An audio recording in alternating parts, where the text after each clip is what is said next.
xukuumadda Somaliland golayaasha kala duwan ee Somaliland ganacsatada dadweyne iyo marti sharafaad u tiro badan waxa iyaguna xafladda furitaanka warshada Coca-Cola goobjoog ka ahaa wafdi ballaaran oo ka socday Jamhuuriyadda Djibouti oo isugu jiray wasiiro xildhibaano iyo madax kale oo sare oo reer Djibouti ah oo hogaaminayay wasiirka cadaaladda ee Jamhuuriyadda Djibouti Ali Farax Asowe مسؤولين سرسروا كسعتي شركة عالمية كوكاكولا كارهنا قوة وقابل سنبريغا يبرتمها أفريقيا أي يقول كوبتوكا ها يوكور رمي تاريخ الدول العالم كيسومرتي شركة عالمية كوكاكولا يدور كسومالي لان يوشدنا كل هاي مدحونها سوالان أحمد محمود سيلانيو أو فرتان كي ورشد هذا الكتشدي أي وحا وشيغا إنا المرغم في العنين قيمها يبا حد سيدان وبلاران أي ورشد لله هاي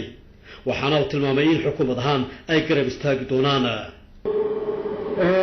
shirkadda Coca-Cola oo halka maanta wax badan ka maqalay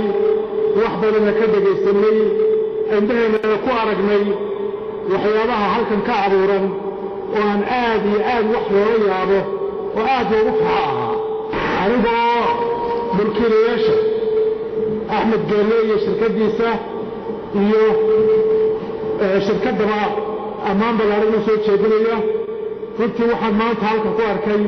waxaan filayay ma ahayn wax aad uga ballaaran weeye waxaan leeyahay waa waxay Somaliland ku faari karto oo maanta halka ugu marti noqon haddii ay qolada halka maanta ugu martinahay waxyaabaha ay dalka ku soo kordhiyeen iyo waxa halka naga tuseen iyo waxay dalka uga faa'iido noqonayaan iyo shaqaalaha ay ku soo kordhinayaan waxa ka sii weyn waxa laga baran karo iyo waxa ka faa'iido karo iyo sida dunida loogu xidhi karto ee magac iyo sharaf ugu yeelan karo ayaa wax walba ka sii weyn marka waxa leeyahay bali aad iyo aad ballaaran soo jeedinaya wasiirka ganacsiga Somaliland Cabdirasaaq Khaliifi ayaa geestiisa ka sheegay in warshadan uu waxtar weyn u leeyahay Somaliland ay wax badan u fududeeyeen mustaqbalkana ay u sii wadi doonaan wixii gacan qabasho ah sida cashuur dhaafka agabka iyo wixii la mid ah rumaantii ka xukuumad ahaan sidii uu qorshaha xukuumadda hogaaminaysa ahaa intii karaankeega ah wixii la tari karayay iyo wixii lagu kaadi karayay intaba waa noo qabanay oo ugu horeyso alaabta halkan hortiina ka muuqata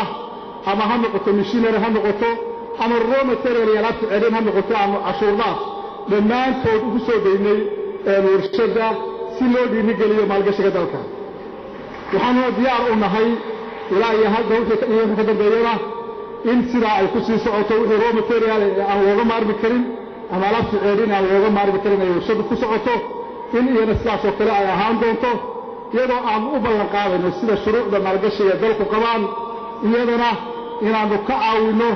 ama aanu ku taageerno in cashuurta self-tagista ama cashuurta galista muddada 3 sano ugu horeysay ay saldhiganayso ay yihiin iyaguna bilaash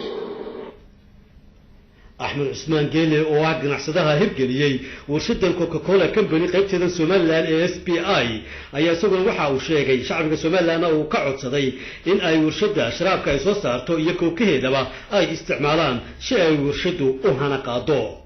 شعرين من هاد عليو وحن كرا عدسي بان لها هاي قديونها سوماليلاند مالي ولا شوغان با إنay نتاقيران شرابك يصوب بحي inay nala shaqeeyaan inay nala dadaalaan in taageerana siiyaan furitaanka ayaa waxa iyaguna qayb ka ahaa oo goobjoog ka ahaa fanaaninta iyo kooxaha dhinaca dhaqanka kuwaasi oo iyaguna kaalin weyn ka qaatay munaasabaddan xariga lagaga jirayay warshadan weyn ee Coca-Cola